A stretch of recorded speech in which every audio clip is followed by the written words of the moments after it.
السلام علیکم ورحمۃ اللہ۔ محرم الحرام کا مہینہ ہے اور ہر طرف اہل بیت اور کربلا کا ذکر ہو رہا ہے۔ میں بھی آج کربلا کا ذکر کروں گا لیکن اہل بیت کا ذکر نہیں کروں گا۔ آج میں ذکر کروں گا اس کہانی سے جڑے ایک دوسرے کردار کا، ایک ایسے متنازع شخص کا جس کے بارے میں بیشتر مسلمانوں کو بہت زیادہ جانکاری نہیں ہے یا انہیں جانکاری ہونے نہیں دی گئی۔ لیٹس ٹاک اباؤٹ یزید۔ یزید کو لے کر 5 مختلف آراء پائی جاتی ہیں۔ ایک گروپ ہے جو کہتا ہے کہ یزید زندیق اور کافر تھا۔ دوسرا گروپ ہے کہ وہ کافر تو نہیں تھا لیکن اس پر اللہ کی لعنت کرنی چاہیے، اس پر لعنت بھیجنی چاہیے۔ تیسرا گروپ ہے وہ کہتے ہیں کہ چونکہ وہ کلمہ گو تھا اس لیے اس پر لعنت نہیں کرنی چاہیے لیکن اس پر سخت تنقید کا مستحق ہے یزید۔ ایک چوتھا گروپ ہے جو کہتا ہے کہ بھائی دیکھیں جو بھی تھا، جو ہونا تھا ہو گیا، ہمیں اس معاملے میں خاموشی رکھنا بہتر ہے۔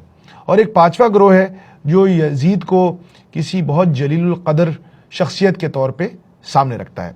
سب سے پہلے تو ایک بات سمجھنی پڑے گی کہ یزید صحابی نہیں تھا۔ یزید ایک صحابی حضرت امیر معاویہ رضی اللہ تعالی عنہ کا بیٹا تھا، تو لہٰذا یزید کے اوپر اس طرح کا کوئی پریولیج حاصل نہیں ہے اس کو جو صحابہ کرام کو حاصل تھی۔ اب let's talk about the legacy of Yazid. ہم یزید کے بارے میں اتنا کم جانتے ہیں کہ زیادہ تر لوگوں کو یہ بھی نہیں پتا کہ کربلا وہ واحد سانحہ نہیں تھا جو یزید کے 3 سالہ دور میں ہوا۔ دوسرا بڑا سانحہ 62 ہجری میں ہوا جب یزید کو مدینہ منورہ سے ایک بغاوت کا سامنا ہوا، تو یزید نے ایک انتہائی اناپروپریٹ اور بہت ہی بڑی فوج مدینہ منورہ پر چڑھائی کرنے کے لیے بھیجی اور مدینہ منورہ کا محاصرہ کر لیا۔ اور وہاں جس جرنیل کو اس نے بھیجا اس کو اس نے واضح ہدایات دی۔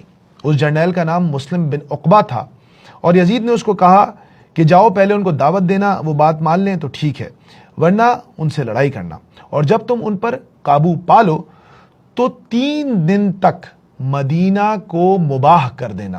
اب مباح کیا ہے آپ شاید سوچ رہے ہوں گے۔ مباح کو عام اصطلاح میں یہ سمجھیے جسے لائسنس ٹو کل کہا جاتا ہے، تو مباح لائسنس ٹو کل انٹو 10، یعنی کہ it is not just licence to kill, it is licence to loot, it is license to plunder, it is license to rape, it is license to burn۔ صرف 3 دن کے عرصے میں 11,000 لوگوں کا قتل رپورٹ ہوا ہے تاریخ ابن کثیر میں، جس میں سے بیشتر صحابہ اور ان کے گھر والے تھے۔ اس واقعے کے 1 سال چند مہینوں کے بعد کہا جاتا ہے تقریباً 1,000 مدینہ منورہ کی 1,000 لڑکیوں کو بغیر خاوند کے اولادیں ہوئیں۔ اسلام کی تاریخ کا بدترین سانحہ ہے یہ بھی، لیکن اس بارے میں نہ آپ کو بتایا گیا نہ ہم نے جاننے کی کوشش کی۔ تیسرا بڑا واقعہ ہے بیت اللہ پر حملے کا۔ یزید کو حضرت حسین علیہ السلام کی طرح حضرت ابن زبیر نے بھی اپنا خلیفہ تسلیم نہیں کیا تھا اور انہوں نے مکہ مکرمہ میں اپنی ایک ریاست قائم کر لی تھی۔ اب اس ریاست کو کچلنے کے لیے بھی یزید نے اب اپنی بادشاہت کے 3رے سال وہاں پہ بھی لشکر بھیجا، اور اس کے بعد وہاں جو ہوا وہ تاریخ میں محفوظ ہے۔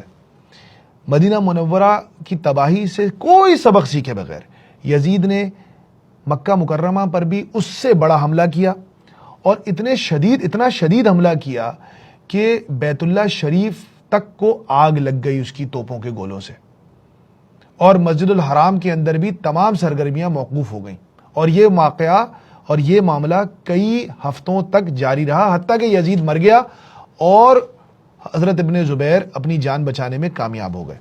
اب جو یزید کے اپولوجسٹ ہیں وہ یزید کے حق میں کوئی 2-3 چیزیں بیان کرتے ہیں۔ ایک تو یہ کہ اس کو پتہ نہیں تھا کہ کربلا میں یہ ہو گیا۔ دوسرا یہ کہ وہ ایک حدیث ہے کہ جس فوج نے سب سے پہلے قسطنطنیہ پر حملہ کیا اس کے سارے لوگوں کی مغفرت ہو گئی۔ Let's talk about both of these things. Number 1، یزید کو اگر پتہ نہیں تھا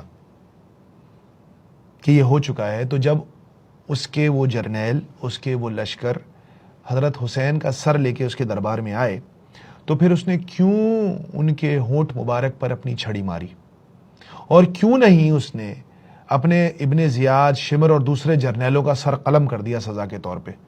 تاریخ میں ریکارڈڈ ہے اس نے کوئی ایکشن نہیں لیا ہے ان تمام فوجیوں کے خلاف جو کہ کربلا میں حضرت حسین کو قتل کے ذمہ دار تھے۔ تو ایک بات تو یہ کلیئر ہو گئی کہ اگر وہ اتنا ناخوش تھا اور اس کی مرضی کے بغیر ہوا تھا تو اس کو کوئی ایکشن لینا چاہیے تھا، جو کہ اس نے نہیں لیا۔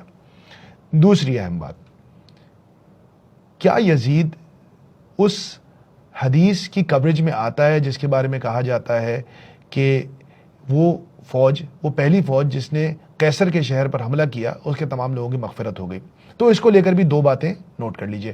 پہلی تو یہ کہ بہت سارے مورخین اور محدثین کی رائے میں وہ شہر استنبول ہے ہی نہیں، کانسٹینٹینوپل وہ شہر نہیں ہے، بلکہ وہ شام کا ایک شہر ہے جس کے بارے میں حدیث کہی گئی تھی، جس کے بارے میں حدیث تھی، اور یزید اس پر ہونے والے کسی حملے میں شامل نہیں تھا۔ لیکن چلیں اگر مان بھی لیتے کہ اس حدیث سے مراد استنبول ہے، تب بھی یہ بات واضح ہے کہ یزید استنبول پر حملہ آور ہونے والے پہلے مسلمانوں کے لشکر میں شامل نہیں تھا۔ پہلا مسلمانوں کا لشکر حضرت عبد الرحمن ابن خالد بن ولید کی سربراہی میں وہاں گیا، جس میں یزید شامل نہیں تھا۔ یزید دوسرے لشکر کا حصہ تھا جس میں حضرت ابو ایوب انصاری بھی شریک تھے، جو کہ 49 ہجری میں گیا۔ پہلا حملہ 45 ہجری میں ہوا، جبکہ دوسرا حملہ 49 ہجری میں ہوا جس میں یزید شامل تھا۔ تو اس لحاظ سے بھی یہ حدیث یزید پر پوری نہیں اترتی۔ اب بات بڑی سمپل سی ہے، اگر آپ چاہتے ہیں کہ مسلمانوں میں اتفاق ہو، بھائی چارہ ہو اور ہم سب مل کے رہیں، تو ہم لوگوں کو ریکارڈ سٹریٹ کرنا پڑے گا۔ بہت ساری چیزوں کے بارے میں مٹی پاؤ اور آگے بڑھ جاؤ سے دلوں کی کدورتیں دور نہیں ہوتی۔ یزید نے جو ظلم کیے ہیں اس کی مثال اور کسی مسلمان حکمران کی شاید آج تک نہ ملتی ہو، تو لہٰذا اس شخص کو لے کر اپنا موقف بہت واضح اور کلیئر رکھنا چاہیے۔ اس لیے نہیں کہ قیامت کے دن اس بارے میں ہم سے کوئی سوال ہوگا، بلکہ اس لیے کہ اللہ نے ہم سب کو یہ فرض کیا ہے کہ ہم حق کے ساتھ ڈٹ کر کھڑے ہو جائیں۔ یا ایھا الذین آمنوا کونوا قوامین بالقسط شہداء الی اللہ، اے ایمان والو حق کے ساتھ ڈٹ کر کھڑے ہو جاؤ۔ اور حق اور حسین ایک ہی ساتھ کھڑے تھے، اور یزید باطل اور ظلم کی طرف تھا۔ السلام علیکم ورحمۃ اللہ وبرکاتہ۔